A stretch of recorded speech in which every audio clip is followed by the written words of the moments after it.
The Lorax by Dr. Seuss. At the far end of town, where the grickle grass grows, and the wind smells slow and sour when it blows, and no birds ever sing excepting old crows, is the street of the lifted Lorax. And deep in the grickle grass, some people say, if you look deep enough, you can still see today, where the Lorax once stood just as long as it could before somebody lifted the Lorax away. What was the Lorax, and why was it there? And why was it lifted and taken somewhere from the far end of town where the grickle grass grows? The old oncer still lives here. Ask him, he knows. You won't see the onceler, don't knock at his door. He stays in his lurkum on top of his store. He lurks in his lurkum cold under the roof, where he makes his own clothes out of muffered moof. And on special dank midnights in August, he peeks out of the shutters, and sometimes he speaks and tells how the Lorax was lifted away. He'll tell you, perhaps, if you're willing to pay. On the end of a rope, he lets down a tin pail, and you have to toss in 15 cents and a nail and the shell of a great-great-great-grandfather's snail. Then he pulls up the pail, makes a most careful count to see if you've paid him the proper amount. Then he hides what you paid him away in his snub, his secret strange hole in his grooveless glove. Then he grunts, I will call you by whisper-ma-phone, for the secrets I tell you are for your ears alone.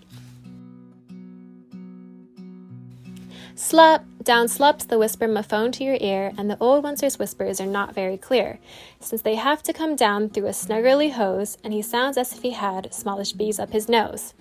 Now I'll tell you, he says, with his teeth sounding gray, how the Lorax got lifted and taken away. It all started way back, such a long, long time back. Way back in the days when the grass was still green, and the pond was still wet, and the clouds were still clean, and the song of the swami swans rang out in space, one morning I came to this glorious place.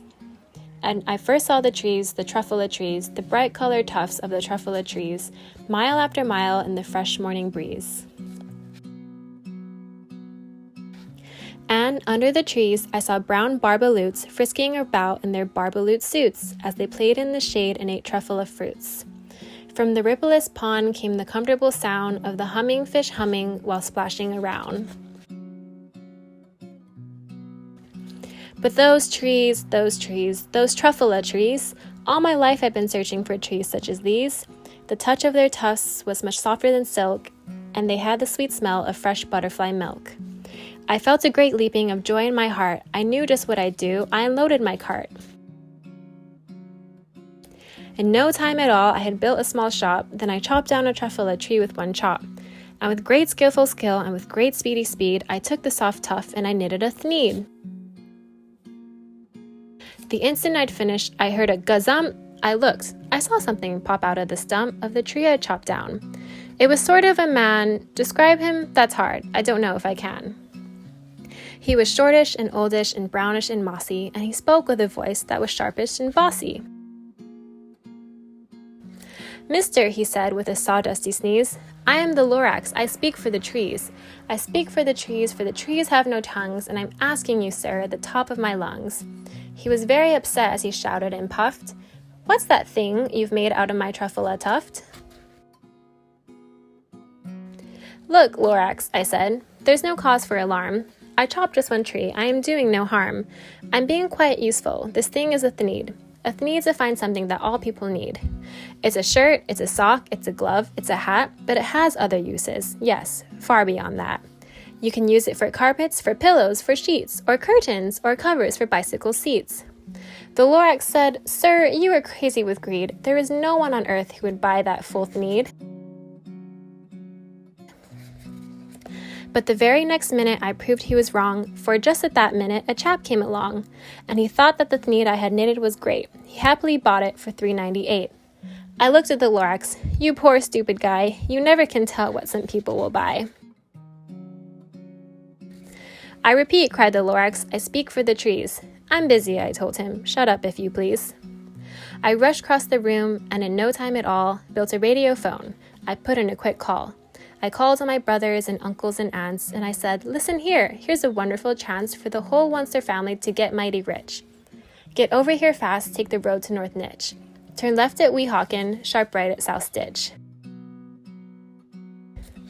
And, in no time at all, in the factory I built, the whole Once-There family was working full tilt.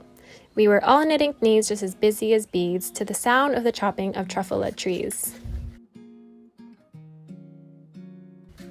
Then, oh baby oh, how my business did grow. Now, chopping one tree at a time was too slow. So I quickly invented my super axe hacker, which whacked off 4 truffle-nut trees at one smacker. We were making knees 4 times as fast as before. And that Lorax? He didn't show up anymore. But the next week he knocked on my new office door. He snapped, "I'm the Lorax who speaks for the trees, which you seem to be chopping as fast as you please. But I'm also in charge of the brown barbaloots who played in the shade in their barbaloot suits and happily lived eating truffle fruits. Now, thanks to your hacking my trees to the ground, there's not enough truffle fruit to go round, and my poor barbaloots are getting all the crummies because they have gas and no food in their tummies. They loved living here, but I can't let them stay. They'll have to find food, and I hope that they may. Good luck, boys," he cried, and he sent them away. I, the Once-There, felt sad as I watched them all go. But business is business, and business must grow, regardless of crummies and tummies, you know. I meant no harm, I most truly did not, but I had to grow bigger, so bigger I got. I biggered my factory, I biggered my roads, I biggered my wagons, I biggered the loads of the thneeds I shipped out. I was shipping them forth to the south, to the east, to the west, to the north. I went right on biggering, selling more thneeds, and I biggered my money, which everyone needs. Then again he came back. I was fixing some pipes when that old nuisance Lorax came back with more gripes. "I am the Lorax," he coughed and he whiffed. He sneezed and he snuffled, he snargled, he sniffed. "Once-There," he cried with a cruffulous croak. "Once-There, you're making such smogulous smoke. My poor swummy swans, why, they can't sing a note. No one can sing who has smog in his throat."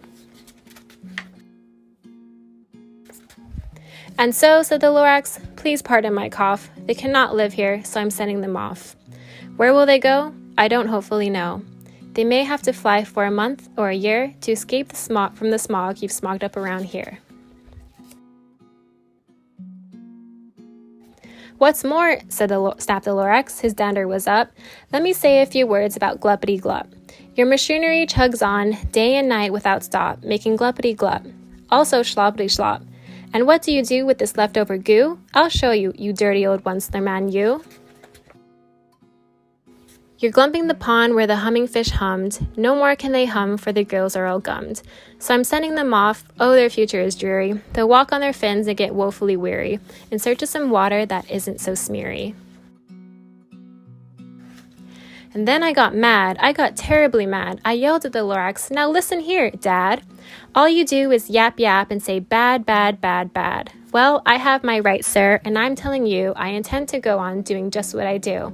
And for your information, you Lorax, I'm figuring on biggering and biggering and biggering and biggering, turning more truffle trees into thneeds, which everyone needs." And at that very moment, we heard a loud whack. From outside in the fields came a sickening smack of an axe on a tree. Then we heard the tree fall, the very last truffle tree of them all. No more trees, no more thieves, no more work to be done. So, in no time, my uncles and aunts, everyone, all waved me goodbye. They jumped into my cars and drove away under the smoke-smugged stars. Now, all that was left neath the bad-smelling sky was my big empty factory, the Lorax, and I. The Lorax said nothing, just gave me a glance, gave me a very sad backward glance, as he lifted himself by the seat of his pants. And I'll never forget the grim look on his face when he hoisted himself and took leave of this place, through a hole in the smog without leaving a trace. And all that the Lorax left here in this mess was a small pile of rocks with the one word, unless. Whatever that meant, well, I just couldn't guess. That was long, long ago, but each day since that day, I've sat here and worried away.